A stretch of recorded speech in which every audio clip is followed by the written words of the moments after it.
Saudara-saudariku yang terkasih, tanggal 2 November adalah hari peringatan semua orang beriman.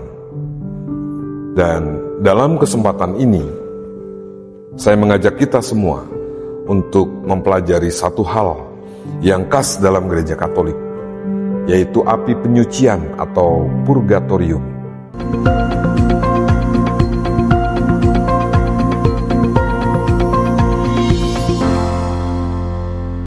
Para sahabat, Bapak Ibu dan saudara-saudariku yang terkasih, seringkali purgatorium atau api penyucian itu disalahartikan dengan disamakan neraka.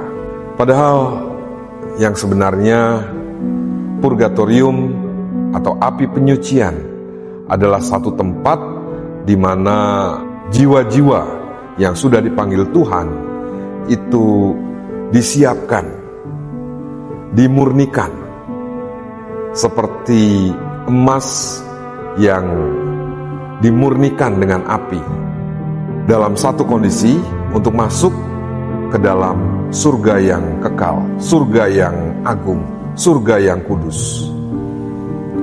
Karena dosa-dosa selama di dunia, seperti halnya dalam surat Rasul Paulus kepada jemaat di Korintus yang pertama bab 3 ayat 10 sampai dengan 15, dikatakan bahwa dengan melewati api dan air, maka dosa-dosa sisa-sisa itu dihilangkan supaya layak dan pantas untuk masuk dalam surga yang abadi, untuk berhadap-hadapan, untuk menghadap Sang Pencipta yang kudus. Maka kita pun dikuduskan. Ini adalah khas ajaran gereja Katolik. Dan dalam kesempatan api penyucian ini, kita yang masih berjuang di dunia masih juga bisa mohon rahmat keselamatan kekal bagi saudara-saudari kita yang masih di dalam api penyucian. Kitab 2 Makabe bab 12 ayat 42 sampai dengan 46 menjadi dasar bahwa kita bisa mendoakan saudara-saudari kita yang sudah dipanggil Tuhan dan belum layak untuk masuk dalam kemuliaan yang abadi. Dalam kitab itu dikisahkan bagaimana para pejuang yang mati, tetapi mereka menyimpan jimat, menyimpan pegangan-pegangan lain, dan ini dianggap sebagai satu dosa. Dan orang-orang yang masih berjuang di dunia ini diajak untuk mendoakan mereka.